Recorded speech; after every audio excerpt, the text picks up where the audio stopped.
Yeah,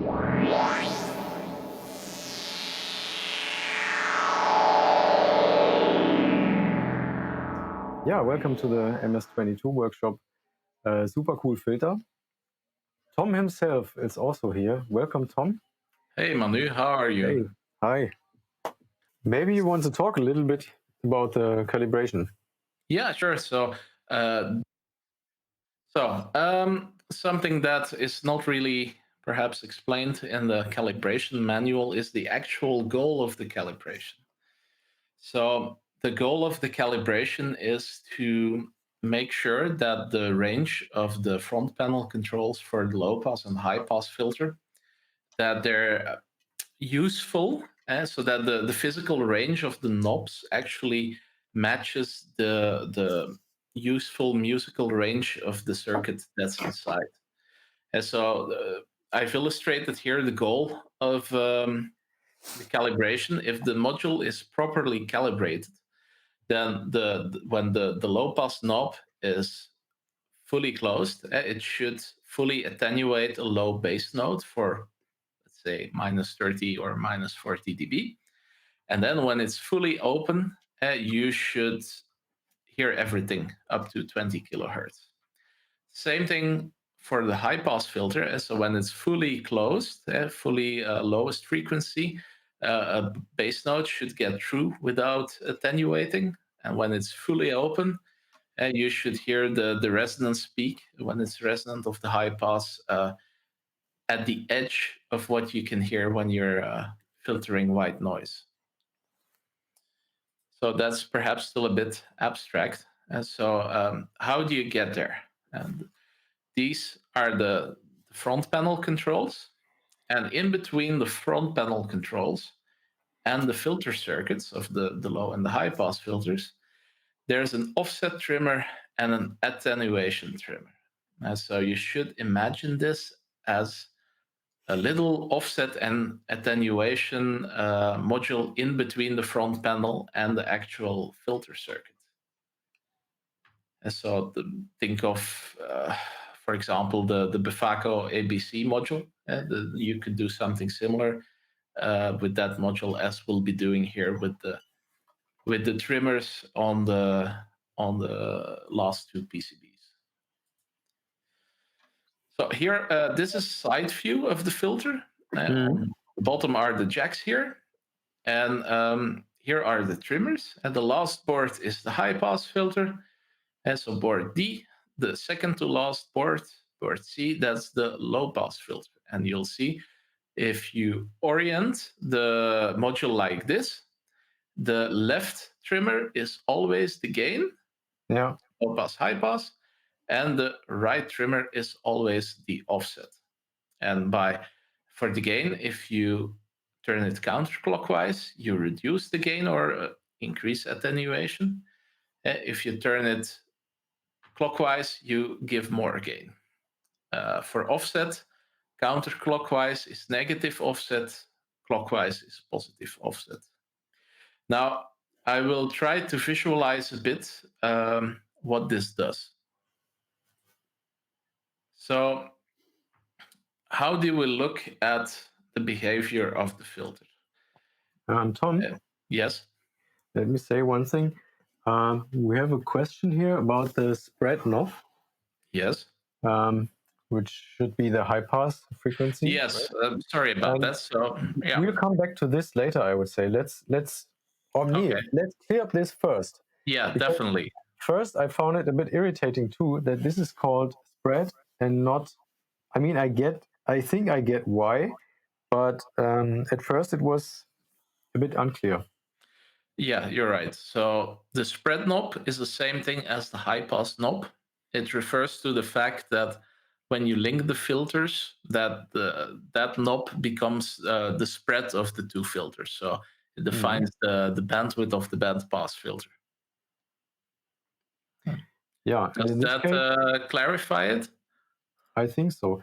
I mean, you have to really understand what the high pass does and what the low pass does, because if you want to spread it, you always have normally the high pass filter below the low pass filter cutoff, right? And then you have these band pass between them. means, for example, you have the high pass at 9 o'clock or something, and the low pass at, let's say, 3 o'clock. And then you have this band in between these two cutoff frequencies, which passes through. And that's your band pass. And if you link this by this first switch, yes, then this becomes the spreading between these two. Exactly. Yeah. That's what I found out by doing then, but at first it was a bit strange to me too. But yeah. Okay. So yeah, it makes sense now, he says. Fine. All right. Then you can go on. Moving on. So here on the left, you see a drawing of the calibration setup. So we put white noise into the filter, and then we will put the output on a spectrum analyzer. I'm also going to show this in a bit, how it responds. We put the low pass fully open, the high pass also fully open, gain, moderate setting, and resonance right before self-oscillation. And so then we will see at the low pass filter, if we tweak it, you will see the resonance peak. Well, before I discuss this, let me briefly say what the spectrum analysis is. So it's a plot that shows the intensity of a signal coming in versus the frequency. And so typically on the left-hand side, you'll have the low frequencies, and on the right-hand side, you have higher frequencies. And in audio, a typical range is from 20 hertz up to 20 kilohertz, because that's the range that we can hear. And so the white noise, by nature, has a completely flat response if you plot it in a spectrum analyzer. And so if you put it in a filter and then look at the output in a spectrum analyzer, you're able to see the envelope of the Bode plot, also of the spectral behavior, the filtering behavior of the filter. So maybe I'm quickly going to swap to my spectrum analyzer here in Ableton Live, because I think it makes more sense that I briefly already show it to you now. Give me 1 minute to resize my window. I have two screens with dissimilar resolutions. Can you see the spectrum analyzer? Yeah, I think so. So this is noise going in. So now you should be able to hear the noise. And now my filter is fully open. And so the green stuff you're seeing, that's the input. And the yellow stuff that you're seeing is the actual MS-22 filter. So here you see me closing the low pass filter. Now it's fully closed. And now I'm opening it again.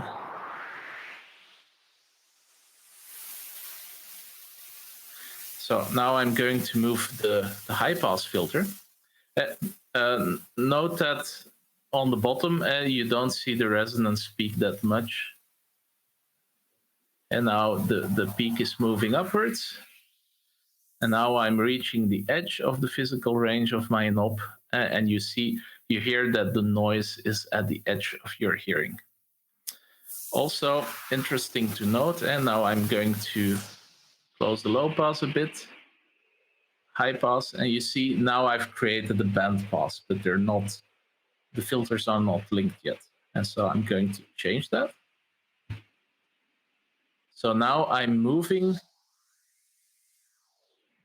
the low pass knob, and because the filters are linked, both are moving together. And the effect of the resonance can be seen.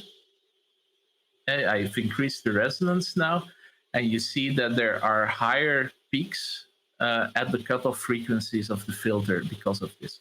So when I completely turn down the resonance, these peaks disappear.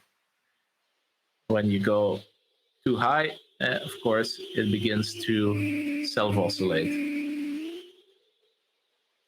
And the reason why I'm turning up the resonance for calibration is because it allows me to clearly see where my cutoff frequencies are. So I'm going to hide the spectrum analyzer again for now. Just 1 minute. Okay. And I will continue with my explanation here. Okay, so you saw in the spectrum analyzer the behavior that I'm showing in this slide. So you can see the peak moving from left to right as you turn the knob. So what's the purpose of the gain trimmer? The gain actually allows you to control the range over which you can sweep the filter with the front panel knob. And so the idea is to map the useful range of the filter to our hearing to the physical range of the knob. And you see if it goes from the lower end of what we can hear to the higher end of what we can hear, and that is mapped to the knob, that's perfect. So if this range is too small, you'll see that you would like that the range of the filter knob is on the front panel is actually bigger. So in that case, you have to apply more gain so that the range becomes wider. Same thing applies if you find that the range of your knob is, well, it stops being useful before you're at the physical end of the knob, and then you should reduce the gain. Offset is the other trimmer, and that allows us to center this behavior. And so when it's centered, the range is perfectly mapped between the filter useful range and the physical range of the knob. And you'll see that if it's too much negative, you'll move into the inaudible range. There's also an important note I need to make about this of quirky behavior in the high-pass filter, but I'll show that in a bit. And so you'll see that on the lower side, you'll have a portion of the knob that's not really useful. And on the higher end of the side, you'll wish that it would go farther. And so in that case, you need to apply positive offset. Same thing is true if you can't get low enough with your cutoff and have some useless range on the knob on the high end. In that case, you need to apply a negative offset. So one final note before we go back to the spectrum analyzer, and this is something you've already seen in my short demonstration just now. And so because the filters are in series, we'll see their product. And so you see that normally this is the low pass and this is the high pass. And together you'll see that they look a bit like this. And so you do have to imagine where the high pass and the low pass are located based off this combined envelope that we're seeing. So here's a general approach towards calibrating your unit. This is the basic idea of how to calibrate, and I'm going to touch upon a few quirky things when we move back to the spectrum analyzer after this. And so when you start with the low pass filter normally. Sweep the knob, then you will see what the range is. Is it too wide? So do you have the sense that it's too wide? Then reduce the gain until you can actually see that it's too small. And so then you will get a sense of where the center of your range is of the low pass filter. Then it's time to apply offset until it is centered. And then you repeat, you apply some more gain until you get the range just right, tweaking gain and offset. And then next you move on to the high pass filter and you apply the same principle. Now I will point out a few things again on the spec. There's one particular quirk with the high pass filter. So it is possible that if everything is open, when you first start your module and you apply maximum gain, and you will see that the output is still weak. It will look a bit like this. And so you're measuring your noise at minus 70 dB, whatever, it's really too silent. That's a bit of quirky behavior that happens when the high pass filter gets too low of a cutoff. You can then solve that issue by turning the high pass filter up, and you should see that it reaches a decent level. And then if you turn it further, it will start to act as a high pass filter. And this is behavior that you need to remove with the offset and the trimmers. But when you start the calibration, just turn the high pass up until it's completely flat and do the low pass filter first. And so I'm not calibrating my module now. I'm using a calibrated module to fake what it should look like. So, for example, if this is a new module not calibrated, I'm now starting to turn the knob of my low pass filter. Nothing is happening, and now I see the peak. So I have some useless range, range that's too much on the high side. And now I'm not at the physical end of the knob yet, but I can still keep on turning it, nothing happens. That means that on the low side, the range is also too high. And so now at this point, I will reduce the gain a little bit. As a result, you'll see that when it comes close to being useful, you'll see it move up a little bit again, as it does now. Yeah. Then you stop and you check the range again.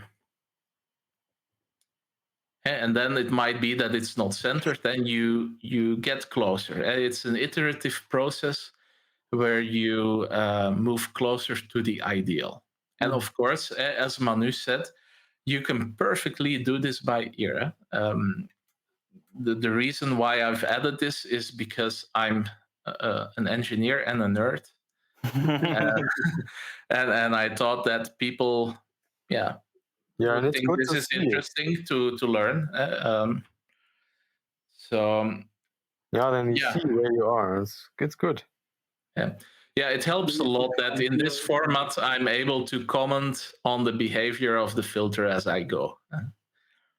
Then what's also important and fun to show, I'm going to so now you're seeing a saw wave coming in, and if you sweep with resonance, you can see and hear the filter picking at the harmonics.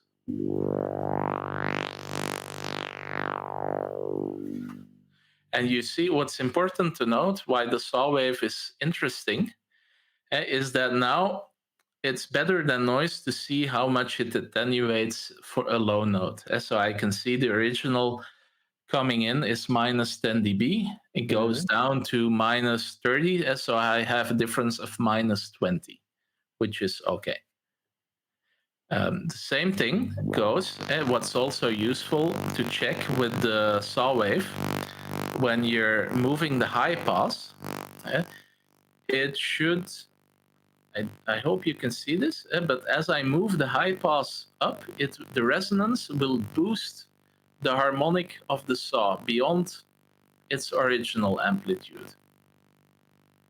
And so that's also one of the nice things you can do with such a filter. You can use the high pass to boost your lows. And then it moves on to the higher harmonics.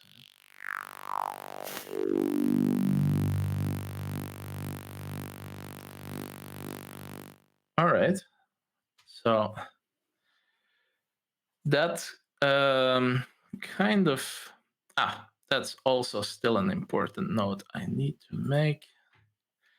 If you truly get lost with the calibration, you can measure the resistances of the trimmers and use a multimeter while measuring the resistance of these trimmers and set them to these values.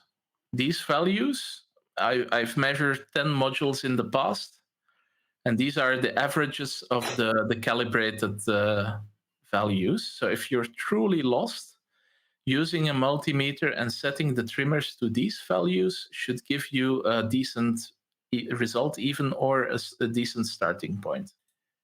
And then, yeah, that's it. Yeah, Tom, thanks a lot. Yeah, my pleasure. And also, thank you guys for giving me the opportunity to actually explaining this decently for once.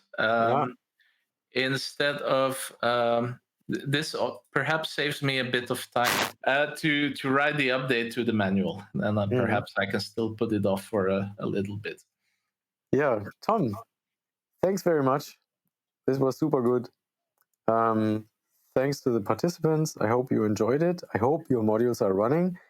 If not, possibly we should end the official part of the video now. What should I play? The filter? Yeah, here's our filter.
What I find really interesting is these vocal sound like type of sound. That's super interesting. Yeah, when you link it, you have these two resonance peaks, and that gives the beginning of the idea of a vocal resonance. Yeah, right. So when you have these vocal resonators, it's typically 3 or 4 of these resonance peaks sweeping together. Thanks so much for the filter, for joining the workshop. And you can reach us by email. You also have Tom's email. Yes. Yeah. So officially, thank you. Bye-bye. Talk to you guys later. Thanks, Tom. Bye-bye. Ciao.